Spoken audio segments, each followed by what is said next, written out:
So students, आज हम chapter 13 start करेंगे क्लास 12 फिज़िक्स का।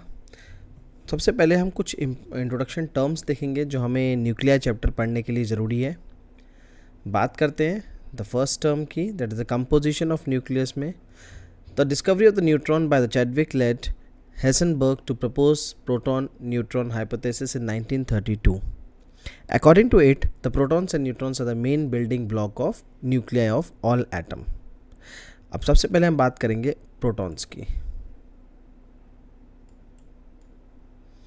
चलिए सबसे पहले पढ़ते हैं प्रोटॉन्स क्या होता है। Let us C.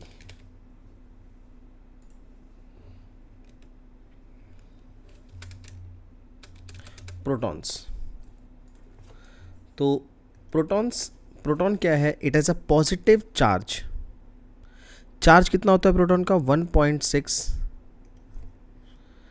Into 10 to the power, अच्छा ये थोड़ा सा चेंज कर लीजिए से 1.6 into 10 to the power -19 coulomb and has a rest mass of 1.6726 into 10 to the power 27 kg। ठीक है, approximately 1836 times the rest mass of electron।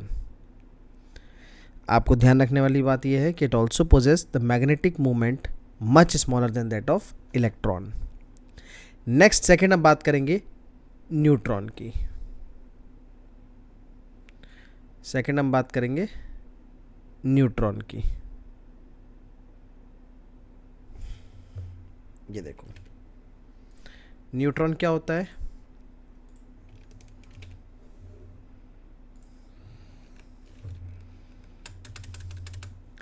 Neutron, it is a chargeless fundamental particle having the mass slightly greater than that of proton. ये थोड़े से terms हैं जो आपको याद रखने हैं। ये बेसिकली केमिस्ट्री टर्म्स हैं, बट फिजिक्स में भी थोड़ा सा आपको पढ़ना पड़ेगा इसके बारे में। Slightly greater than that of proton, it's rest mass is 1.6749 into 10 to the power -27 kg। It also possesses a small magnetic moment। ध्यान रहे न्यूट्रॉन्स और प्रोटॉन्स, अभी जो हमने पढ़ा ये न्यूट्रॉन्स और प्रोटॉन्स दोनों मिला के इनका एक कॉमन नेम होता है, that is called nucleons. The common name of neutrons and protons. तो अब हम बात करते हैं न्यूक्लियॉन्स क्या होता है। बेसिकली प्रोटॉन एंड न्यूट्रॉन जो कि न्यूक्लियाई ऑफ एटम्स में प्रेजेंट होते हैं, उसी चीज़ को हम न्यूक्लियॉन कहते हैं। तो हम न्यूक्लियॉन्स को कैसे डिफाइन करेंगे? प्रोटॉन्स एंड, इसको हम कैसे डिफाइन करेंगे? Protons and neutrons which are present in the nuclei, which are present in the nuclei of atom are known as nucleons, are known as nucleons. अच्छा, प्रोटॉन और neutron के बारे में तो बात हो गई। अब मेनली हमें थोड़ा सा टर्म्स समझने हैं। जैसे एक टर्म है हमारे पास एटॉमिक नंबर। आप सब केमिस्ट्री में ये सब अपने आप पढ़ा ही होगा, लेकिन फिर भी मैं आपको रिवाइज करा रहा हूँ। एटॉमिक नंबर क्या होता है भाई? Atomic number basically number of protons in nucleus, number of protons in nucleus is called atomic number of element। इसको हम कैपिटल Z से डिनोट करते हैं। किससे डिनोट करते हैं? कैपिटल Z से। दूसरा टर्म जो आपको याद रखना है दैट इज मास नंबर। दूसरा टर्म जो आपको याद रखना है दैट इज मास नंबर। अब मास नंबर क्या होता है? चलिए जान लेते हैं मास नंबर क्या होता है। Total number of protons, total number of protons and neutrons. Total number of protons और न्यूट्रॉन्स जो कि न्यूक्लियस में होते हैं उसको हम बोलते हैं मास नंबर। इसको डिनोट करते हैं हम कैपिटल ए से। So total number of protons and neutrons which is present in the nucleus that is called mass number and it is denoted by A, capital A. चलिए third term पे आते हैं। Third term होता है हमारा nuclear mass. Third term हम बात करेंगे न्यूक्लियर मास की। न्यूक्लियर मास क्या हुआ, हमारा जो प्रोटॉन का मास है, ध्यान से सुनना, हमारा जो प्रोटॉन का मास है प्लस हमारा जो न्यूट्रॉन का मास है न्यूक्लियस में जो प्रेजेंट है, इसको हम बोलते हैं न्यूक्लियर मास। यानी कि हम इसे कैसे डिफाइन कर सकते हैं, हम इसे डिफाइन कर सकते हैं total mass of proton and neutron present in nucleus, present in nucleus, that is called nuclear mass. तो ये हमारा तीन मेन इंपॉर्टेंट टर्म होगा, atomic number, mass number, nuclear mass and nucleons क्या होते हैं। ठीक है, चलिए आगे बढ़ते हैं, कुछ और टर्म्स के बारे में पढ़ेंगे।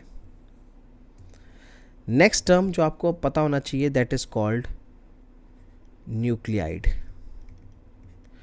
न्यूक्लियाइड क्या होता है, देखो कोई भी एटम जो अपने मतलब एटम अपने न्यूक्लियर कंपोजिशन के साथ जिसे हम लिखते हैं, दैट इज कॉल्ड न्यूक्लियाइड। जैसे आपने देखा होगा केमिस्ट्री में हम ऐसे करके लिखते हैं, x that is called the chemical symbol, A and Z. ठीक है, दोनों तरफ भी लिखते हैं, मैं अभी यहाँ पे एक तरफ लिख रहा हूँ। तो यहाँ पे एक्स क्या है, that is the chemical symbol, X क्या है, केमिकल सिंबल। जेड क्या है, atomic number, Z is atomic number. A क्या है, mass number, A is mass number. तो atom with its nuclear composition is called nuclide. Nuclide किसे कहते हैं, atom with its nuclear composition, atom with its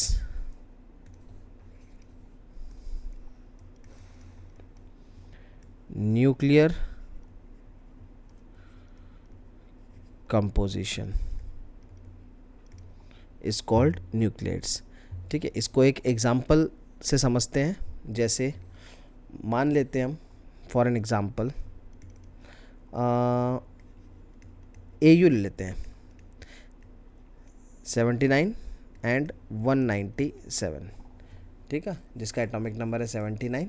basically I have taken gold nucleus, this is gold nucleus. अब इस symbol से हमें क्या information मिल रही है, इम्पॉर्टेंट बात यह है कि इस सिंबल से हमें क्या इन्फॉर्मेशन मिल रही है। समझने वाली बात यह है कि भाई इस गोल्ड न्यूक्लियस में क्या क्या है, इट कंटेन्स, हम यहाँ लिख सकते हैं इट कंटेन्स क्या, 197 न्यूक्लियॉन्स। अभी हमने पढ़ा था न्यूक्लियॉन्स क्या होता है, देखो न्यूक्लियॉन्स क्या होता है, प्रोटॉन एंड न्यूट्रॉन। तो यहाँ पे न्यूक्लियॉन्स कितना है, 197 न्यूक्लियॉन्स, ऑफ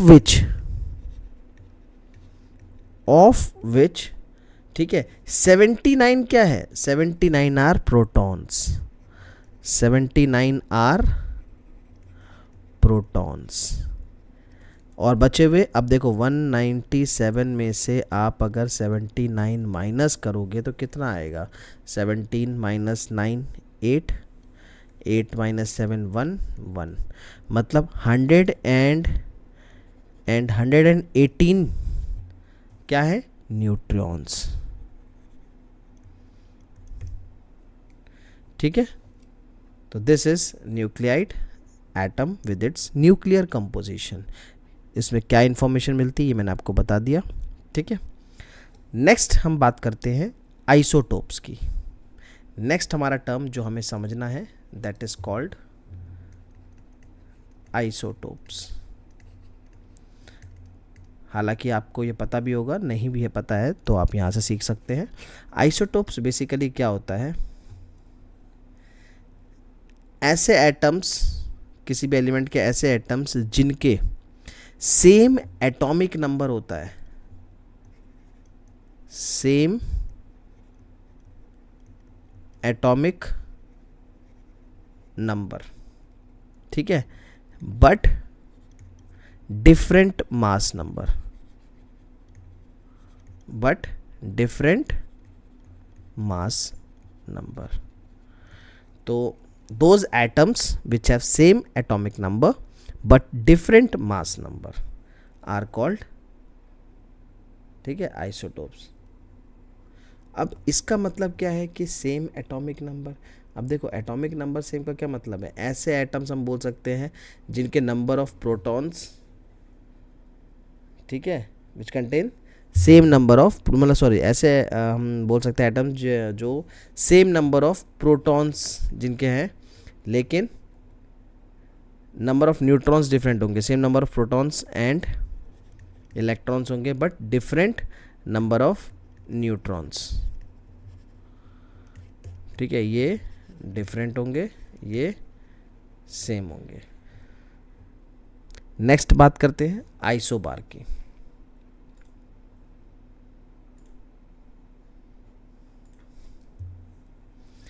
नेक्स्ट टर्म है हमारा isobar.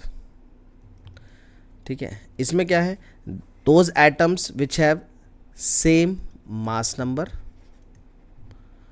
Same mass number but different atomic number.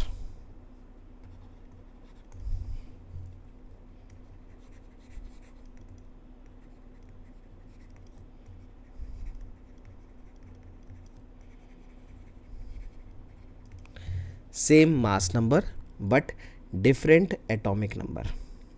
ठीक है, उनको क्या बोलते हैं, आइसोबार्स. ऐसे एटम्स, सच एटम्स जिनको हम आइसोबार्स कह रहे हैं, they contain different number of protons and electrons. ठीक है, अभी पिछले वाले में सेम था, अब ये डिफरेंट है, और इसी की वजह से they differ in in the chemical properties also. और पीरियोडिक टेबल में भी इनकी पोजीशंस जो होती है वो अलग अलग होती हैं इसी वजह से. ठीक है, they differ in chemical properties also. Next term हम बात करेंगे, that is isotones. Isotones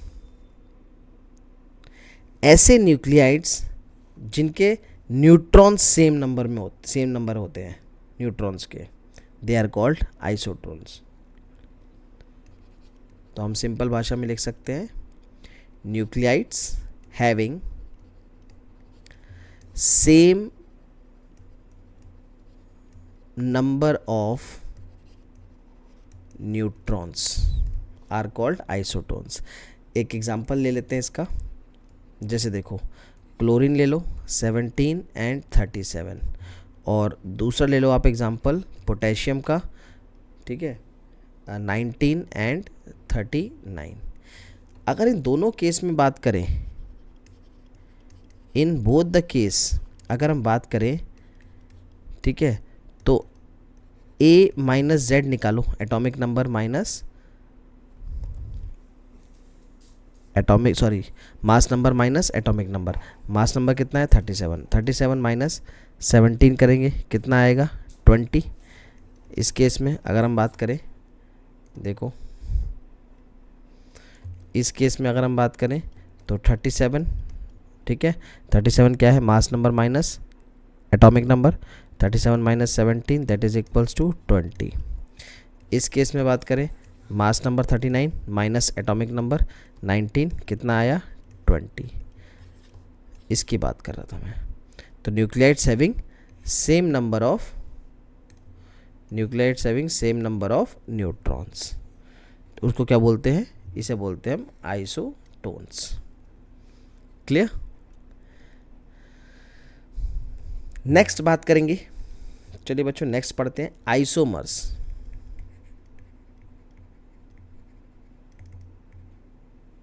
next पढ़ते हैं आइसोमर्स. बेसिकली ये वो न्यूक्लियाई होते हैं जो मतलब सेम एटॉमिक नंबर होता है और मास नंबर भी सेम होता है, बट इनकी एनर्जी स्टेट डिफरेंट होती है, दोज आर कॉल्ड आइसोमर्स। तो हम इसे कैसे डिफाइन कर सकते हैं? बेसिकली दीज आर, हम लिख सकते हैं nuclei with same atomic number and same mass number, same atomic number and same mass number, but exist in different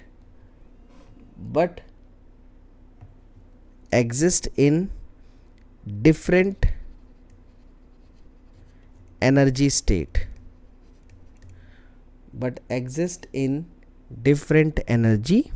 state, those are called isomers। तो ये कुछ हमारे केमिस्ट्री के टर्म थे। अब हम वापस आ जाते हैं अपने फिजिकल एस्पेक्ट्स में,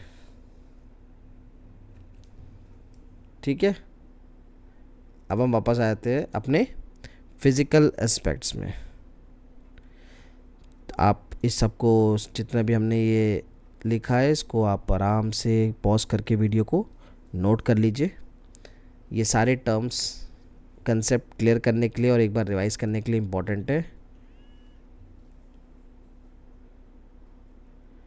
ठीक है। तो इसके बाद हम नेक्स्ट अब जो स्टार्ट करेंगे,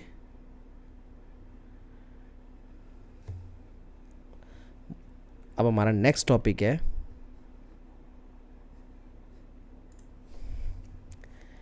मेन फिजिक्स का topic, atomic mass unit. Atomic mass unit, ठीक है। एटॉमिक मास यूनिट मतलब मास ऑफ कार्बन एटम हमें पता है कितना होता है। मास ऑफ कार्बन एटम कितना होता है? 1.992678 into 10⁻⁻26 kg mass of carbon atom होता है। तो basically one atomic mass unit जिसे हम लिखते हैं AMU, one atomic mass unit को हम डिफाइन करेंगे as 1/12 of actual mass of carbon atom, ठीक है। वन एटॉमिक मास यूनिट को हम कैसे डिफाइन करेंगे? वन एटॉमिक मास यूनिट को हम डिफाइन करेंगे 1/12 of actual mass of carbon atom. इसका क्या मतलब हुआ? इसका मतलब हुआ कि हम लिख सकते हैं 1 AMU is equal to 1/12 times of 1.992678 1.992678 into 10⁻⁻26 kg। Clear? अब इसको सॉल्व करके जो वैल्यू आएगी दैट इज़ 1.660565 इंटू 10⁻⁻27 kg आएगी। देखो, अगर अब यहाँ से हम इसमें क्या क्या कर सकते हैं, देखो लाइक हमने वैल्यू निकाल ली। अब हम यहाँ से देखो मान लेते हैं कि हमें निकालना है, हमें पता है मास ऑफ इलेक्ट्रॉन केजी में कितना होता है, 9.11 इंटू 10⁻⁻31 kg होता है, ठीक है। तो यहाँ से हम अगर निकालना चाहें इसको AMU में तो यही हो जाएगा 0.00055 AMU एटॉमिक मास यूनिट में, ठीक है। हमें कन्वर्जन यहाँ पे पता लग गया कन्वर्ट कैसे करते हैं, तो इसको यूज़ करके हम इसे कन्वर्ट कर सकते हैं। इसी तरीके से अगर आप लिखोगे मास ऑफ प्रोटॉन, तो मास ऑफ प्रोटॉन बेसिकली कितना होता है 1.6726 इंटू 10⁻⁻27 kg होता है। तो उसको अगर हम AMU में कन्वर्ट करना चाहें तो 1.0073 AMU में कन्वर्ट कर सकते हैं। क्लियर? चलिए, इसी तरीके से थर्ड, आपको अगर पता है mass of neutron, mass of neutron कितना होता है 1.6749, खाली 26 और 49 का डिफरेंस होता है प्रोटॉन और न्यूट्रॉन में, ठीक है। बाकी सब वैल्यू सेम होती है, -27 kg। तो उसके हिसाब से AMU में इसकी वैल्यू आ जाएगी 1.00, यहाँ था 73, यहाँ जाएगा 86 AMU। याद रखने के लिए भी इजी है, एज ए ट्रिक आप इसे याद कर सकते हो, ठीक है। नेक्स्ट टर्म हम बात करेंगे,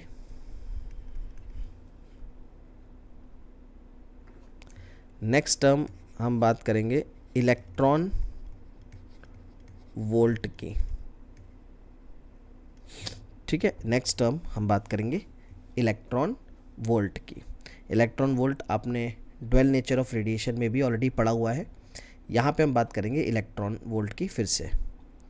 चलिए, इलेक्ट्रॉन वोल्ट बेसिकली क्या होता है?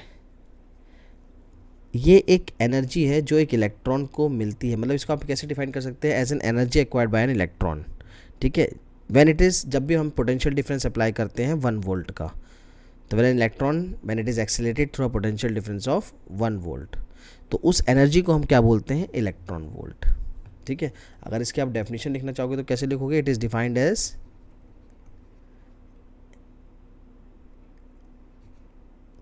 energy acquired by electron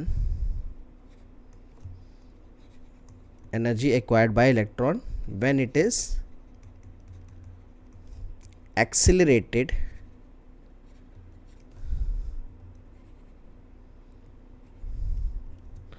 through a potential difference of 1 volt, ठीक है। ध्यान रहे 1 इलेक्ट्रॉन वोल्ट जो होता है दैट इज़ 1.602 इंटू 10⁻⁻19 जूल के बराबर होता है। अब हमारे पास एक रिलेशन है, आइंस्टीन्स मास एनर्जी इक्विवेलेंस हमारे पास रिलेशन है।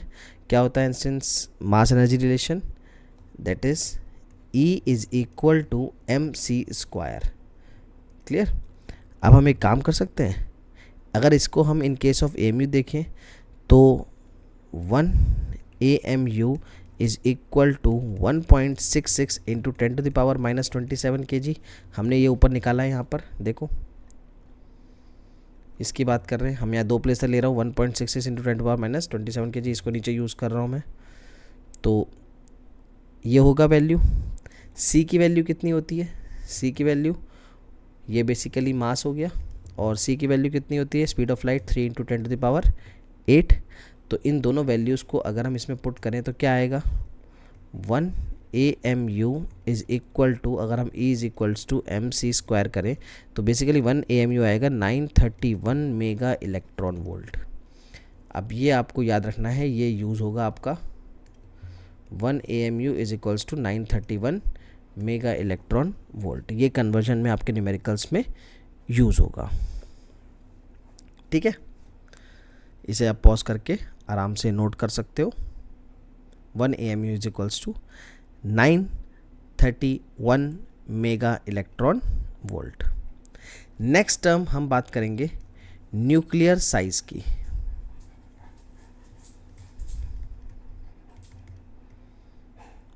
नेक्स्ट टर्म हम बात करेंगे न्यूक्लियर साइज़ की। बेसिकली आपने पहले ही ये चीज़ देख चुके हो रदरफोर्ड अल्फा स्कैटरिंग एक्सपेरिमेंट में, जब हाई एनर्जी से स्कैटरिंग का एक्सपेरिमेंट परफॉर्म किया था तो न्यूक्लियर साइज़ डिफरेंट एलिमेंट का एक्यूरेटली उसमें मेजर किया गया था, ठीक है, एज्यूमिंग कि वो स्फेरिकल है।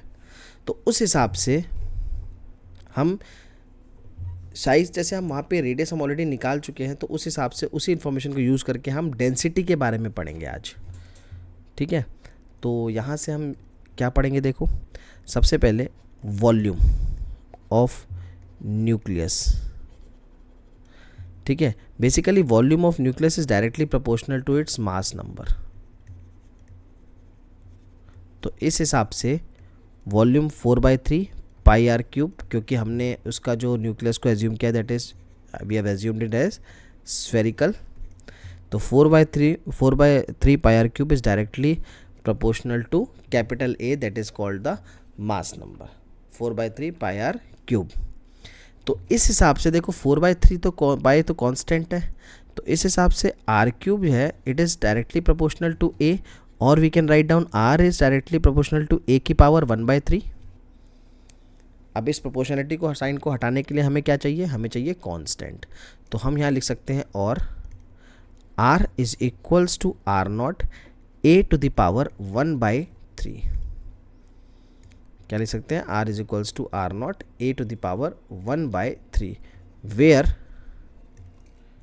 Are not A to the power 1/3, ठीक है, वेयर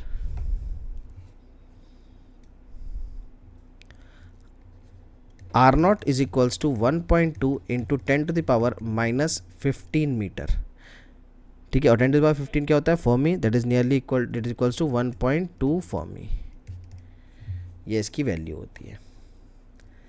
नेक्स्ट हम बात करेंगे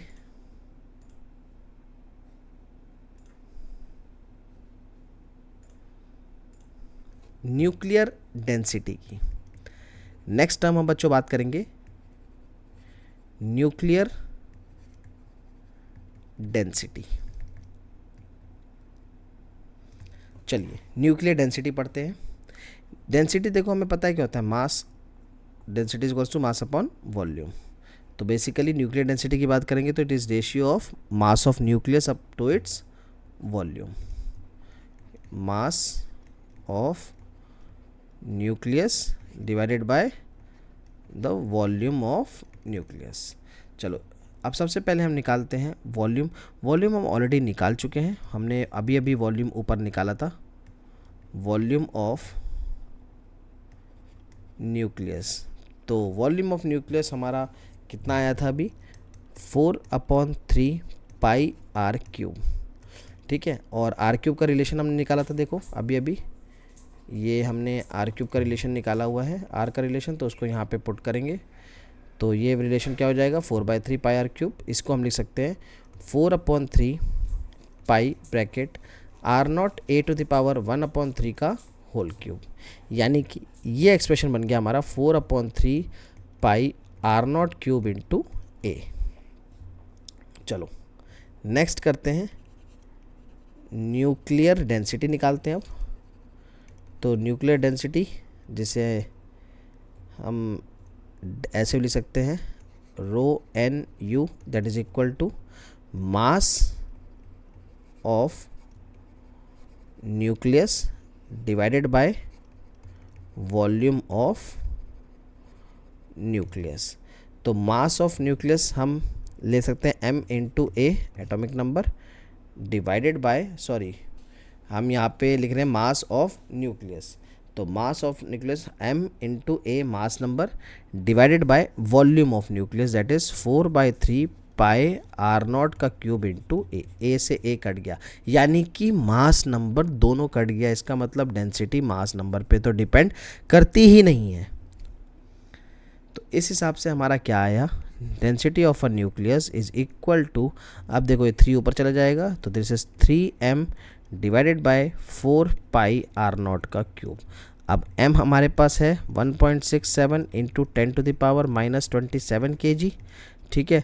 आर नॉट की वैल्यू हमें पता है 1.2 into 10 to the power -15 metre, fermi में 1.2 फर्मी होता है। तो इसका मतलब ये कांस्टेंट क्वांटिटी हम यहाँ पे रखेंगे तो हमें एक कांस्टेंट क्वांटिटी डेंसिटी की भी मिल जाएगी। तो density of a nucleus is equal to 2.3 into 10 to the power 17 kg per metre cube, ठीक है। और अगर इसे हम कंपेयर करें तो फॉर वाटर की डेंसिटी जो होती है वो 10 की power 3 kg per metre cube होती है। अब आप कंपेयर कर सकते हो density of a nucleus water के हिसाब से। सबसे इम्पॉर्टेंट चीज़ जो यहाँ पे नोट करने वाली है, द वेरी इम्पॉर्टेंट थिंग जो आपको नोट करने वाली है यहाँ पे, वो क्या है कि जो डेंसिटी ऑफ न्यूक्लियस हम बात कर रहे हैं, density of nucleus that is independent of mass number. Density of nucleus is independent of mass number A, ठीक है, और we can say size of nucleus. Density nucleus पे डिपेंड नहीं करती, उसके साइज पे या उसके मास नंबर पे। और दूसरी चीज़, ये तो था पहला पॉइंट। दूसरा पॉइंट एक और आपका नोट करने वाला ये है कि इट इज़ नॉट यूनिफॉर्म